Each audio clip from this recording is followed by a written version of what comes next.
இன்றைய தியானம். மரித்தேன், ஆனாலும் இதோ சதா காலங்களிலும் உயிரோடு இருக்கிறேன். ஆமென். நான் மரணத்திற்கும் பாதாளத்திற்கும் உரிய திறவுகோல்களை உடையவராய் இருக்கிறேன். வெளிப்படுத்தின விசேஷம் 1:18. ஆண்டவரும் இரட்சகருமாகிய இயேசு கிறிஸ்துவின் நாமத்தினாலே இந்த காலை வேளையிலே இன்றைய தியான நிகழ்ச்சியின் வாயிலாக உங்கள் ஒவ்வொருவரையும் சந்திப்பதில் நான் கிறிஸ்துவுக்குள் மிக்க மகிழ்ச்சி அடைகிறேன். பிரியமானவர்களே, சந்தோஷமா இருக்கிறீங்களா? இன்னைக்கு ஆண்டவருடைய நாள், பிரியமானவர்களே, கர்த்தருடைய நாள். இன்றைக்கு உலகம் முழுவதிலும் இருக்கிற எல்லா கர்த்தருடைய ஜனங்களும் ஆவியோடும் உண்மையோடும் கர்த்தரை தொழுது கொள்ள வேண்டும் என்ற வார்த்தையின்படி தொழுது கொள்ள போகிறோம். பிரியமானவர்களே, இந்த வெளிப்படுத்தின விசேஷத்தை ஒரு முறையாகிலும் தயவு செய்து 22 அதிகாரத்தையும் படித்து முடிங்க பிரியமானவர்களே.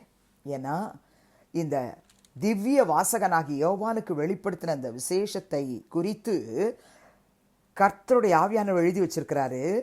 வெளிப்படுத்தின விசேஷம் 1ஆம் அதிகாரம் 3ஆம் வசனத்தை நம்ம படிச்சுட்டு இந்த வசனத்தை தியானிக்க போகிறோம். இந்த தீர்க்க தரிசன வசனங்களை வாசிக்கிறவனும் கேட்கிறவர்களும் இதில் எழுதியிருக்கிறவைகளை கை கொள்ளுகிறவர்களும் பாக்கியவான்கள். காலம் சமீபமாய் இருக்கிறது.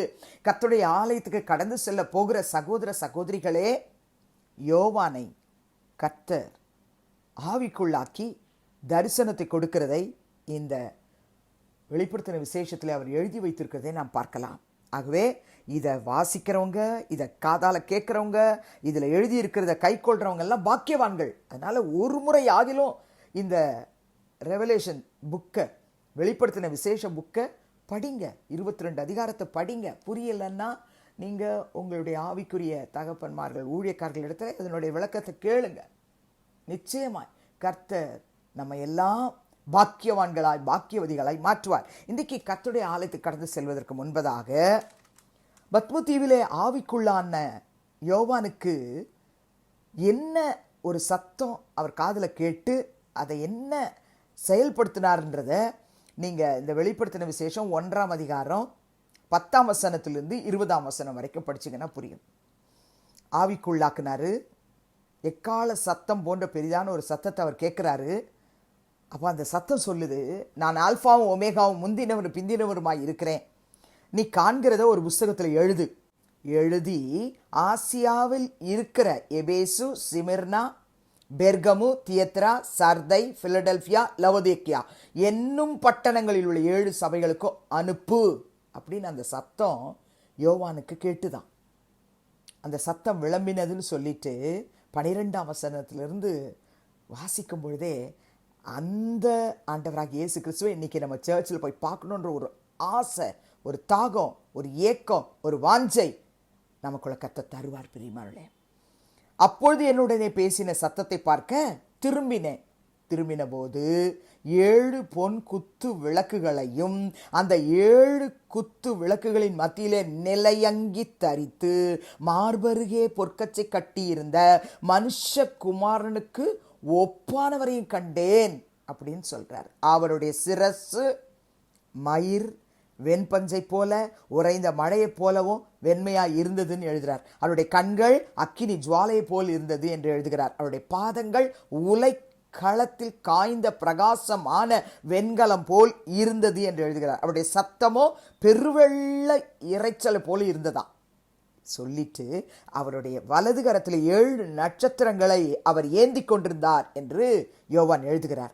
அவர் வாயிலிருந்து இருபுறமும் கருக்குள்ள பட்டயம் புறப்பட்டது, அதை நான் பார்த்தேன்னு சொல்லி எழுதுகிறார். அவருடைய முகம் வல்லமையாய் பிரகாசிக்கிற சூரியனை போல் இருந்ததுன்னு சொல்லிட்டு 17ஆம் வசனம், நான் அவரை கண்டபோது செத்தவனை போல அவருடைய பாதத்தில் விழுந்தேன். அவ்வளவு அழகா கண்கள், அவருடைய கன்னங்கள், அவருடைய கரங்கள், அவருடைய பாதங்கள் எல்லாவற்றையும் பார்த்த உடனே செத்தவனை போல அவருடைய பாதத்தில் விழுந்தேன்.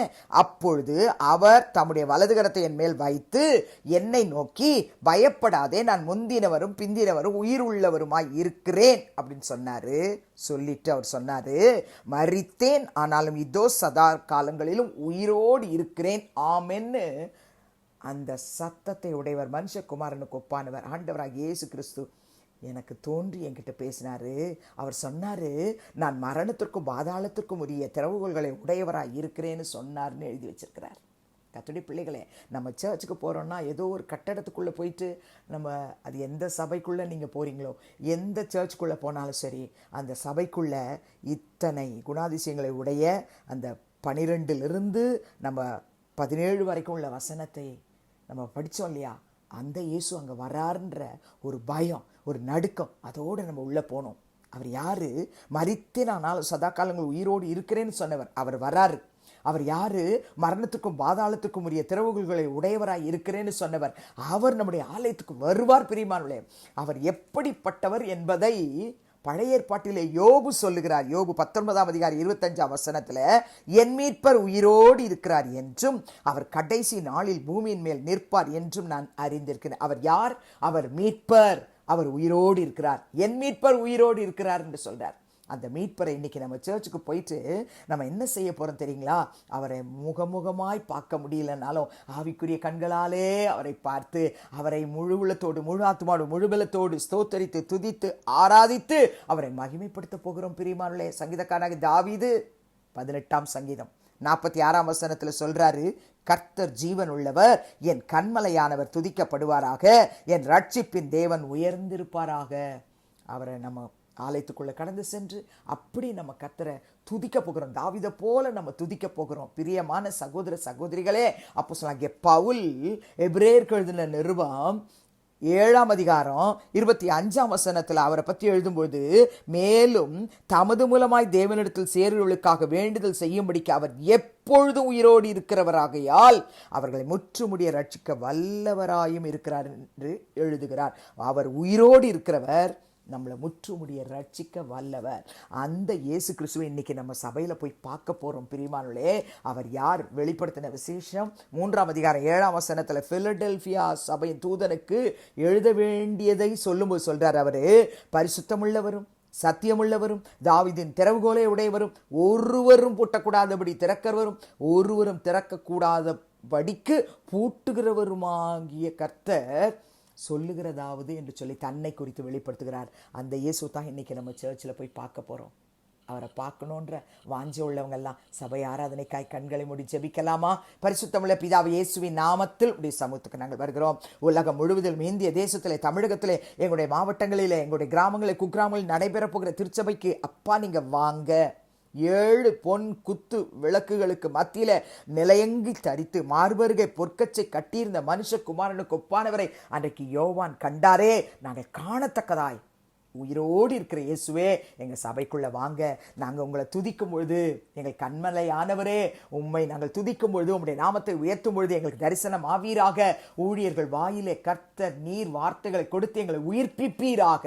ஒவ்வொரு மக்களுடைய ஆவி, ஆத்துமா, சரீரத்தை கர்த்தர் உம்முடைய வார்த்தையினாலே உயிர்ப்பித்து, ரட்சித்து, விடுவித்து ஆசீர்வதிக்கப்படுறதுக்காய் ஸ்தோத்திரம். ஊழியர்களை உம் கரத்திலே எடுத்து பயன்படுத்தும். இயேசுவின் நாமத்தில் பிதாவே, ஆமென். கிறிஸ்துவுக்குள் பிரியமானவர்களே, இந்த நாளிலே நம்முடைய கர்த்தராகிய இயேசு கிறிஸ்துவின் கிருபையும் பிதாவாகிய தேவனுடைய அன்பும் பரிசுத்த ஆவியானுடைய அந்யோன்ய ஐக்கியமும் நாம் அனைவரோடும் சகல பரிசுத்தவான்களோடும் இந்நாள் முழுவதும் இருப்பதாக.